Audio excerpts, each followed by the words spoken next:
we have one last presenter, and it's Lunetta, and she will be presenting her piece, Macondo.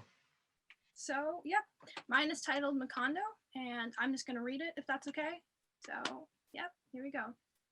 Long ago, I stopped viewing my life as a singular one. Instead, I saw it as multiple, because with the big events and my responses to them constituting both a beginning and an end, every moment of my existence could fall easily into a certain category, a life.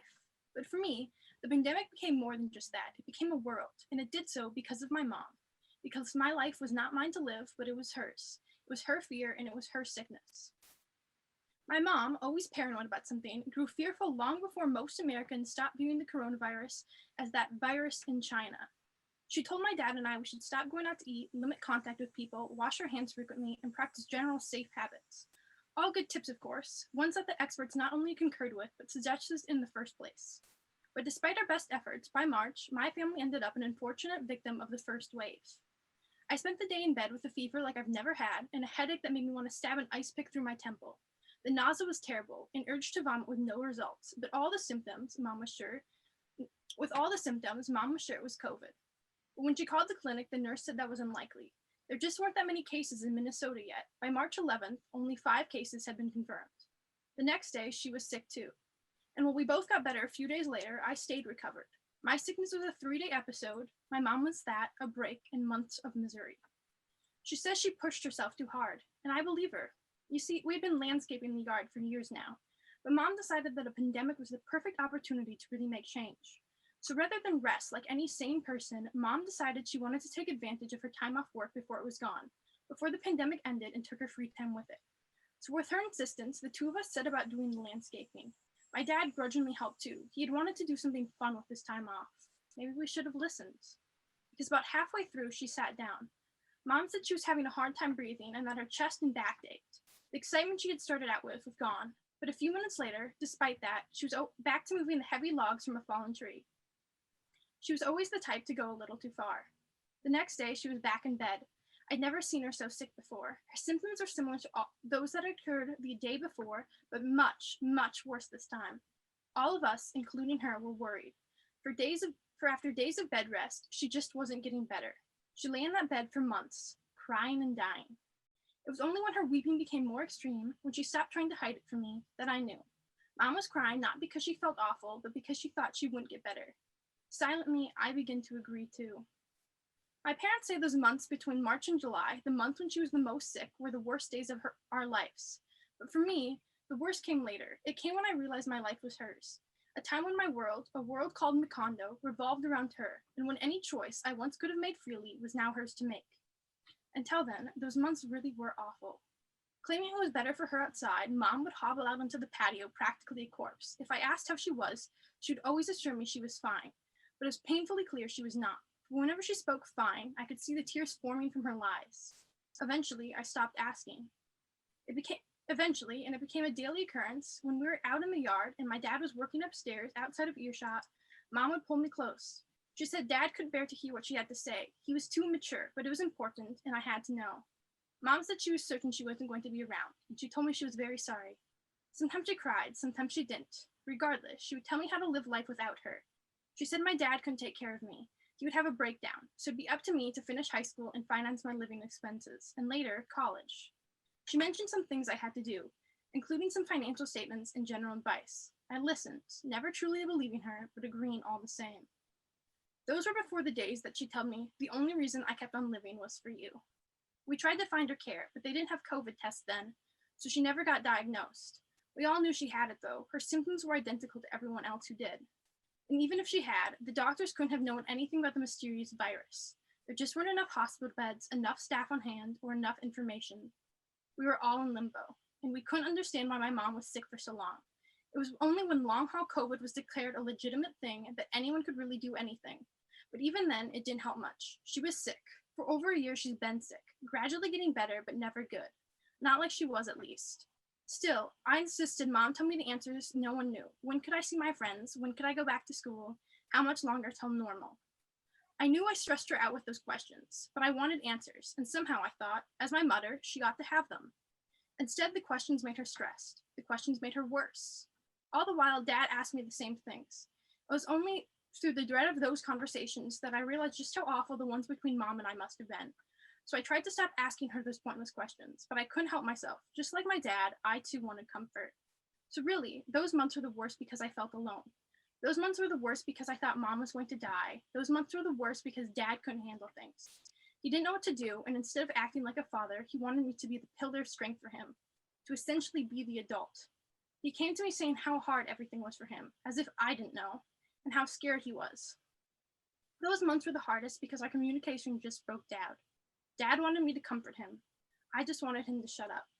Neither of us knew what was going to happen next, but I thought of my future anyways. I believed that if my mom went, so would my dad. I was convinced of it. He couldn't live with the responsibility of life without her, and I didn't know if it'd be suicide, a heart attack, or an aneurysm caused by stress, or maybe even an accident made by grief. But I figured no matter how much he'd want to, he just didn't have the strength to live for me. He wasn't like my mom. It took him about a year to find any strength resembling hers. It was about that time that I hoped Mom would just die already. I was certain she would, so I thought it'd be good to end her suffering early. But more than anything, I was tired of waiting for that future. I was exhausted from seeing her dying and listening to her tell me she wanted me to be cremated. That winter, as my parents celebrated my mom's gradual recovery, I fell into the addiction of solitude and misery. I was happy for her, but part of me felt like it wasn't real. She'd had moments where she got better, only to fall back into her horrid sickness. This, fortunately, was not one of those times. So I found both relief and despair in writing and literature, specifically 100 Years of Solitude, because everything was the same every single day. It seemed like time had stopped, and when it restarted, I was moving at a slightly different pace, isolated from everyone moving normally. We didn't go out. Mom made sure of that. In fact, the only times we left our solitude were for Mom's doctor's appointments to get my driver's permit, a trip to the orthodontist to get my wisdom teeth out, or twice when she went to the ER.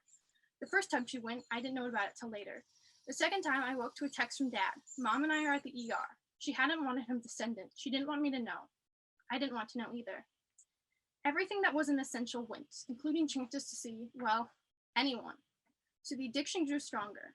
By spring, I had an immense urge to run away, to leave Macondo, but as you might know, you can't. Still, I'd say that over spring break, when I didn't have to worry about school, that I'd buy a Greyhound bus ticket and just go somewhere for a week or two. I never did. I told myself that if I left, Mom would get so worried she'd die, so I couldn't do it. I felt like my life was in an old home about to foreclose, so that suddenly everything, including the furniture inside and the grass out front, became hers too. My choices was her, my anger was hers, even my dreams. I knew she owned those too, and I knew they were being thrown away. Because what is life without dreams? Nothing. That's what, nothing. And if she owned my life, she had to own those too, or else she'd own nothing. I wanted to get away, but there was no ticket out. I begged her to let me go, to let me see a friend or visit a grandparent. But each time her face got serious, and Dad would say, "We're trying to protect you, Luna. This isn't just about your mom. It's about your safety too." I'd say I knew that, to which, anything's better than being dead. But my mom, once so sick, knew that wasn't true. I knew it too. So I waited for a ticket, but summer came, and the ticket didn't. I got to visit my grandparents, but there was no ticket then either. And I realized that leaving was more than I thought. After all, this is Macondo, I'd say, and when I die, I'll have died with the name Colonel Aureliano Bandia. I know now I'm never getting out, not until this life ends and a new one begins. With just a little momentum, a little change, a new life comes easy. I'm just waiting for death's ticket. After all, this life is too tired to pull any trigger. This life's just waiting to succumb to its own addiction and humiliation. It's waiting to leave Macondo, so that maybe the next one won't be as bad. Thank you, Lunetta. That was, an incredibly beautiful and personal piece. And thank you so much for being willing to share that with all of us. I'll first turn it over to the judges for their comments. Tom? Yeah, thank you so much. I don't have any questions for you. I just wanted to say what a great piece of work I thought it was. I thought the way that you wove the kind of fantastical elements into it was really good. And I thought it was incredibly honest, incredibly insightful, and really beautifully written. So just well done. And I hope you keep writing. Thank you. Hande? Yeah, I really enjoyed reading it. It was really spectacular. I love the depth of characters, the complexity of emotions, just how layered it was, just very well constructed. What struck me a lot was the idea of time, which is, you know, present all throughout your piece. So as if time is suspended in that container and how it is experienced. And you have a lot of references to Gabriel Garcia Marquez as well. So I was wondering if you wanted to talk a little bit about how you've been influenced by his understanding of time in relation to your piece and maybe your own experience as well. Oh, sure. I guess, I mean, I'm sure everyone knows that the pandemic is kind of, you know, weird. You don't really get to see anyone. It's kind of hard to keep track of days even in the summer, of course, when there's like no school or anything.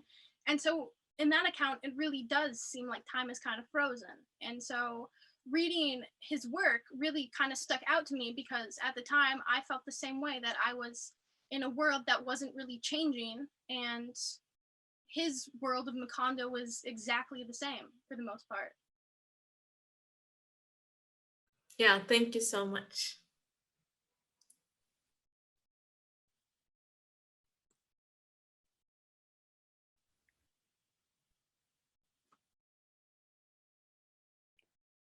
I think we lost Oliver. Oh, yeah.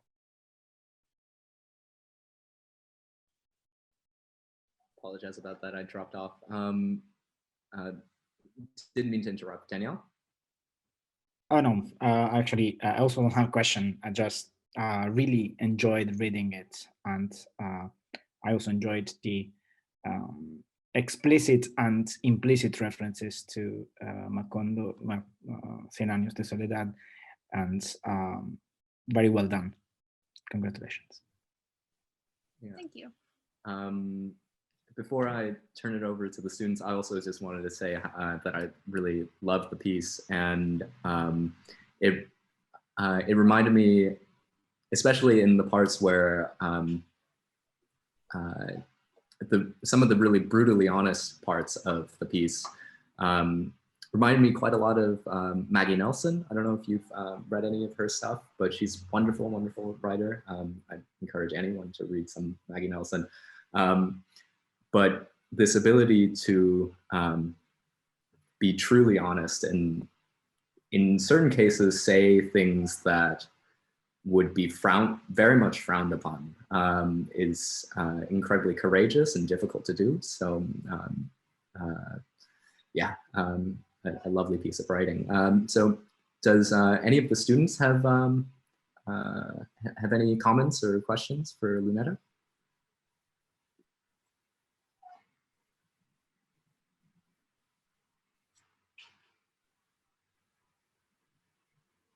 Andrew.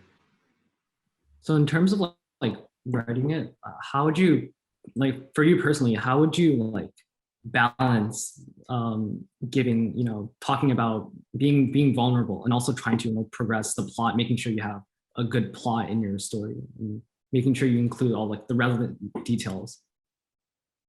That is a hard question.